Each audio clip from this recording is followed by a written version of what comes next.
Ang intense ng mga kaganapan ngayon sa abot kamay na pangarap sapagkat malalagay sa kapahamakan ang buhay ni Zoe dahil sa tama ng baril. Dito nga ay buong akala ni Don Pepe na si Balahaja ang mababaril niya subalit laking gulat nito nang si Zoe pala ang matatamaan niya ng bala.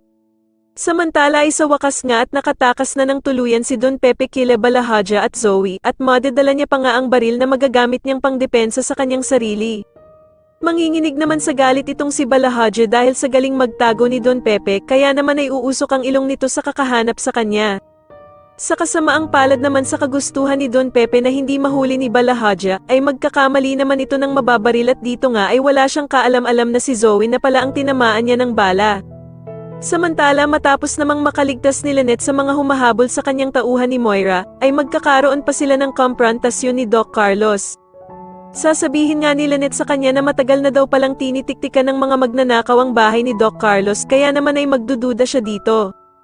At dito nga ay magagawa pang pagbintangan ni Doc Carlos ang pamilya ni Lynette na sila Aling Susan at Josa na baka daw sila ang may pakana ng naging nakawan sa bahay niya. Pero hindi naman na matatanggap ni Lynette ang mga pagbibintang na ito ni Doc Carlos at dito nga ay mapupuno na ito at sasabihin na sa dami nga daw ng pwede niyang pagbintangan ay sila Josa at Aling Susan pa.